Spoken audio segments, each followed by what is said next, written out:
What happened in the world? What happened in the world? What happened in the world? وش درت لكم ليبيا؟ وش دار لكم قذافي؟ علاه قتلتوه؟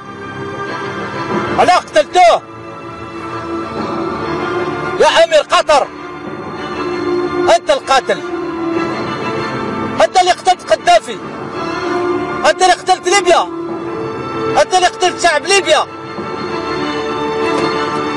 أنت اللي راك تقتل في سوريا، أنت اللي راك تقتل في شعب سوريا، أنت يا قطر، أنت وبلادك راكم إنبوات دليمات، راك باتا زلامات. علاه راك تقتل في الناس هكذا؟ أنت اللي خلطتها في العالم كامل، أنت اللي لعبتها وقلت لنا بلي هذا الربيع العربي، هذا الربيع تاع أمك. طربقت ليبيا، طربقت سوريا، طربقت تونس، طربقت اليمن. كي عاد انت تحب الديمقراطية، علاه ما تروح دير ديمقراطية في البحرين والسعودية وفي بلادك في قطر؟ قول علاش تحسب بدراهمك تشري رجال وتشري كرامة تاع الناس يا كلب؟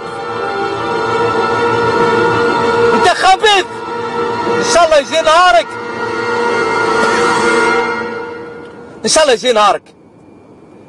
نتمنى النهار اللي تكون فيه ونكونوا فيه كامل حيين حنايا ونشوفوا بلادك تتفلك تتحرك، نكونوا فرحانين.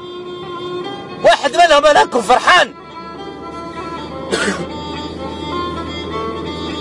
انت وامثالك يستاهلوا الموت. شريتوا الناس، بعتوا الناس. بلادك مختصرة في إذاعة الجزيرة، احنا نسميوها الخنزيرة. واش مداير تخلط دميغان الناس. درنا فيك الثقة في الحرب على العراق، ومن ثم بديت تخدم لنا في الناس. الناس ربحوا الثقة تاعك ودرك راك تخلطها لهم. نوضت الشعب على بعضاه، نوضت المسلمين على بعضهم، ولاو يفرقوا ما بين سني وشيعي. نتمناو لك الموت، نتمناو قطر تتحرق. يجي نهار ربي يحرقها. ما تتحرقش بالسلاح، ما تتحرقش بالالكترونيك، ما تتحرقش، تتحرق ان شاء الله يطلع عليها ميتيور، يطلع عليها حجره من السماء.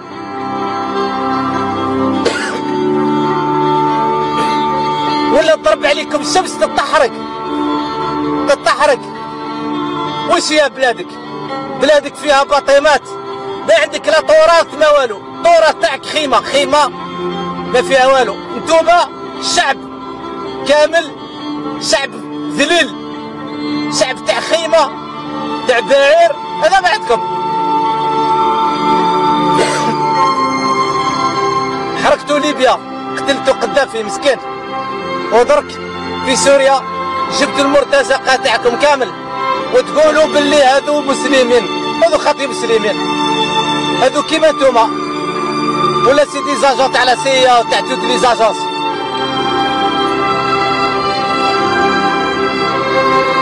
انا على بالي باللي يجي نهارك 2011 2012 بدايه 2013 اي خاين ولا نشوفوه في التلفزيون ولا هو العبد المليح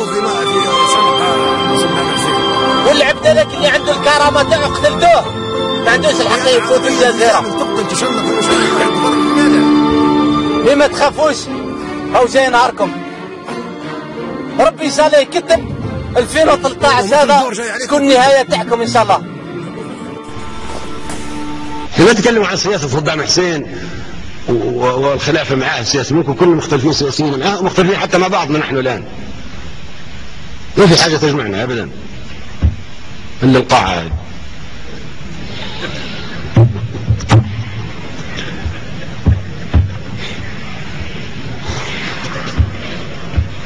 ليش ما يكون فيها تحقيق في مقتل صدام حسين؟